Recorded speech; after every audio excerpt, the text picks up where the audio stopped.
I've worn more masks in networking events than I'd like to admit. That thought slipped into my mind as I stood in the middle of the crowded ballroom last Thursday. The event was one of those after-hours networking mixers real estate seems to love. Rows of polished agents standing shoulder to shoulder, laughter a little too loud, smiles a little too perfect, wine glasses balanced like accessories more than drinks. I remember looking down at my shoes, the way they pinched against the sides of my feet. I had chosen them because they looked professional, not because they fit. Every step reminded me of the compromise I had made. Pain in exchange for appearances. Somehow, those shoes felt like the truest metaphor for the whole night. The air buzzed with rehearsed charm. Everyone seemed to have a script. Compliments rehearsed, stories sharpened, business cards ready in perfect stacks. And there I was, trying to keep up, trying to match the tone, the cadence, the gloss. But inside, I felt off. Not confident, not polished, just pressured. Pressured to play the role, pressured to pretend this mask was natural. My smile stretched wide, but it didn't feel like me. My laugh rang out, but it sounded borrowed. The more I tried to fit the mold, the more brittle I felt. If you've ever walked into a room like that, where every surface shines, but you feel like the dullest object in the space, you know how quickly insecurity grows. I wasn't just competing with others. I was competing with the version of myself I thought they expected. And the scary part, that version didn't even feel human anymore. So I kept adjusting, kept mimicking. I told myself, if I act like them, maybe I'll belong with them. But beneath that thought was the real confession I didn't want to admit. I need to be someone else to succeed. That's how this week began. Not with calm, not with authenticity, but with the heavy mask of performance. And as I stood there in those pinching shoes, looking around at all the polished faces, I wondered, how much of myself would I have to shave off to finally fit in? I thought I had to copy everyone else to prove I belonged. That has been the story I've carried for years, even outside events like this. It shows up at work, at family dinners, even on social media. The quiet belief that my quirks are liabilities, and the only way forward is to hide them. At that networking event, it pressed down on me in waves. The pressure wasn't just external, it came from all directions. Workplace stereotypes. Real estate is filled with loud, extroverted personalities. People who can command a room, charm a stranger, seal a deal with one confident handshake. That's the image plastered across posters and advertisements. Wide, toothy grins, perfect hair, bold taglines. And I kept asking myself, where do I fit in if I don't look or sound like that? Cultural pressure. Growing up as a second-generation Chinese Australian, I learned early how to blend in. Don't be too loud. Don't stand out too much. Respect authority. Keep harmony. But then I step into a workplace where loudness is currency and self-promotion is survival. The conflict leaves me twisted in knots. Am I too quiet? Too different? Not enough of either world? Personal doubt. I see colleagues posting highlight reels online, celebrating sales with champagne and photo ops, and I wonder if my quieter wins even matter. If I don't package myself like them, will anyone notice me? So I copied. I copied the cadence of their pitches, the confidence of their jokes, even the way they held a glass when they walked through a crowd. I thought if I rehearsed enough, eventually it would stick. But the truth is, copying never felt like safety. It felt like betrayal. Every time I mirrored someone else, I felt myself disappearing. The mask smiled, but underneath, my real expression was tightening, afraid someone would catch me out. That's the part that hurt most, feeling like an imposter twice over. Not just failing at being myself, but failing at being the mask too. Do you ever do that? Do you copy others to fit in, even when it feels like sandpaper against your skin? Do you hide your quirks, fearing they'll hold you back?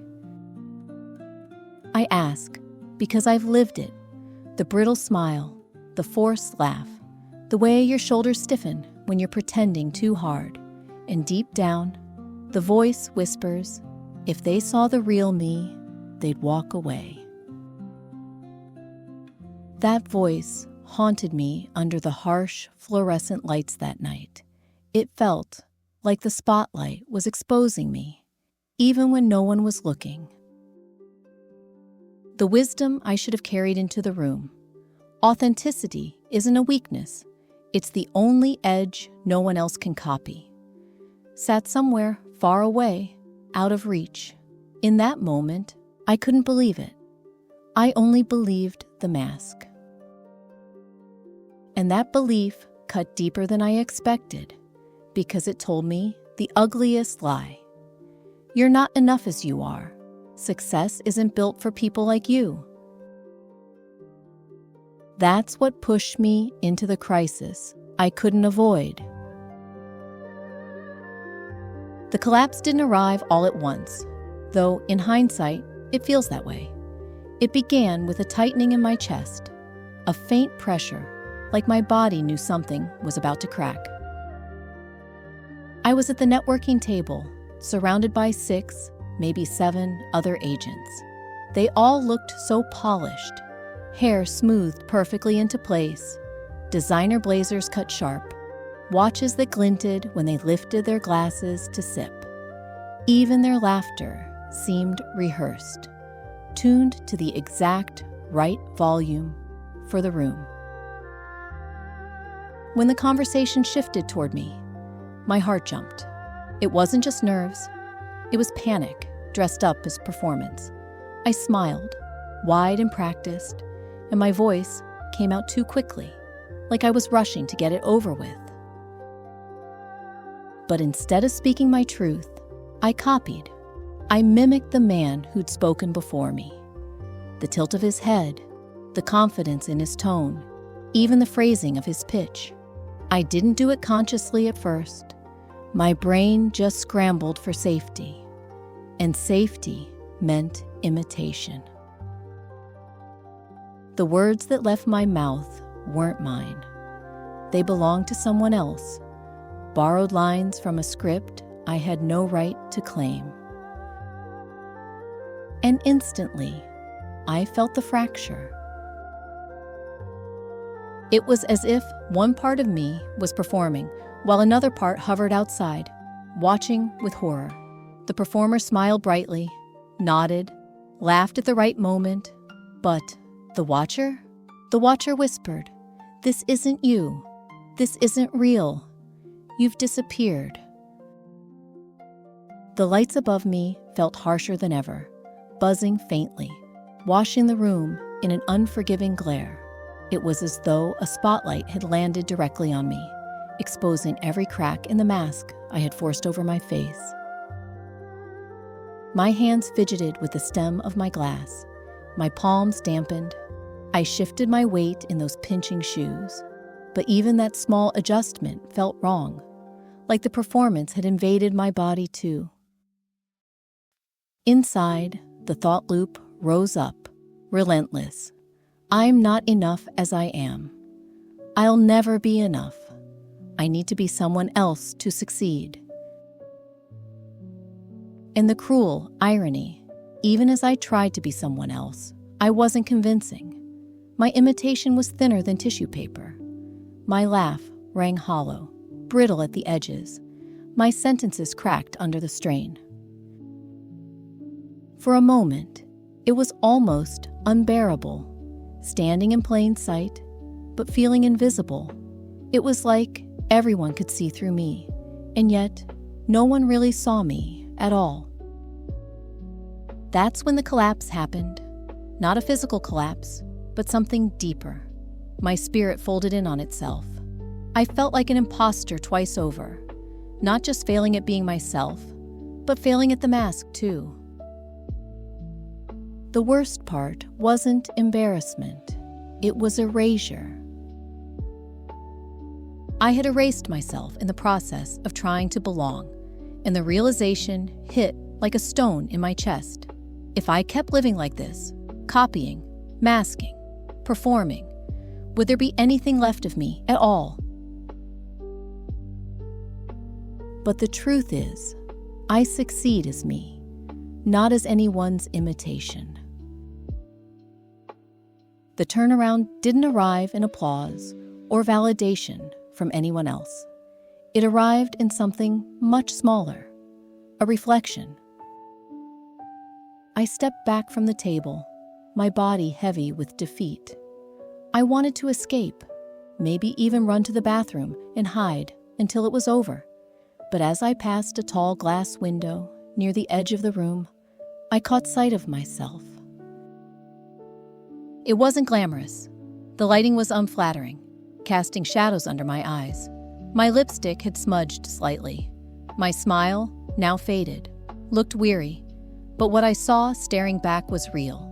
Not the mask, not the mimicry, just me. And for the first time that night, I felt relief. I whispered it so softly, I wasn't sure anyone else could hear. I succeed as me. The words trembled, fragile like a thread, but they were mine, not borrowed, not copied, mine. I tried again, louder this time, in my head, if not out loud. I succeed as me. Each repetition felt like peeling away a layer of pretense. Whisper, steady, bold. And with each repetition, something inside me unclenched. I thought of the wisdom I'd read before, but never believed. Authenticity isn't a weakness. It's the only edge no one else can copy. Standing there in front of my own reflection, I finally believed it. Because what was the point of being the best copy in the room if the real thing, my thing, was waiting to be lived? The harsh fluorescent light above didn't actually change, but in my body, it softened. It felt less like interrogation, more like a glow I could stand under without shrinking. And then it struck me, my quirks, my quietness, the rhythm that makes me different. Those aren't flaws to cover up. They're signatures. They're the marks that say, this is Chloe. This is real. I realized my power wasn't in being louder or flashier. It was in being present, being grounded, being genuine. I didn't need to outshine anyone else. I needed to show up as myself. So I straightened my shoulders, took one last look at the reflection, and let the mantra settle into me. I succeed as me. This time, I didn't just say it, I believed it. And that belief was worth more than any borrowed line, any forced smile, any brittle mask. Because in that moment, I stopped trying to be someone's imitation, and I started allowing myself to be the only version of me that exists. The reflection in the window stayed with me long after the event ended. When I got home that night, I set my heels by the door, my feet aching from the price I paid just to look the part. And standing there barefoot in my apartment, I asked myself, what would it mean to stop performing, to stop borrowing, to just be? That's when I tried something new, something small but powerful. I walked to the mirror in my bedroom, still in my blazer, makeup smudged, hair coming loose. I looked at my own face and resisted the instinct to critique. No adjusting, no fixing, just looking. And then I spoke, softly at first. I succeed as me. It felt awkward, the kind of awkward that makes you want to laugh it off. But I didn't. I kept looking. I said it again. I succeed as me. This time, I placed my hand over my heart, grounding the words in my body. I could feel the beat under my palm, steady, unpretentious, proof that life itself doesn't need polish to be real. The practice was simple. Name one trait that only I could bring. That night, I named my empathy, the way I actually listen, not just wait to speak, the way I notice the details in a client's tone, or the unspoken tension in a room. Those weren't weaknesses. They were edges no one else could copy. I kept going. Another day, I named my persistence, the way I keep showing up even when the storm doesn't let up. Another day, my bilingual voice, bridging cultures and families, giving comfort in a tongue they trust. Another day, my quiet steadiness, not flashy, but reliable, the kind of presence people lean on. Each time, I stood in front of the mirror, hand over heart, and said the mantra, I succeed as me. And each time, it landed deeper. The practice didn't erase my insecurities overnight. The next networking event still made me nervous. The posters of polished agents still felt intimidating. But now I had something to return to, a ritual that reminded me I don't need to copy anyone. Because authenticity isn't just about grand declarations.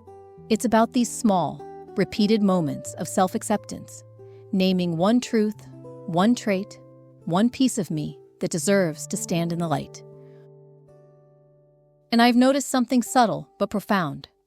The more I honor those truths, the lighter I feel in my own skin. I don't fidget as much. My smile softens instead of strains. My words flow more naturally. It turns out authenticity isn't loud. It isn't showy. It isn't about dominating the room. It's about grounding yourself so firmly in your own skin that you no longer feel the need to trade it in for someone else's. That's the integration I carry this week. My difference is my advantage. My realness is my edge. And the more I return to it, the stronger I become. Authenticity is quieter, but it always lasts longer. That's the sentence I've been holding on to as this week closes. Not the borrowed lines, not the brittle smile, but the quiet, steady truth that being myself isn't a liability. It's the only thing that can't be replicated. This week, I didn't succeed by copying. I succeeded by standing in front of the mirror, hand on my heart, and speaking the words I'd been too afraid to believe. I succeed as me. Tonight, as I sit with that, I picture the setting sun spilling warm orange across the floor. The light doesn't fight to be seen. It just is, steady, unforced, lasting. That's the kind of authenticity I want to live. I succeed as me.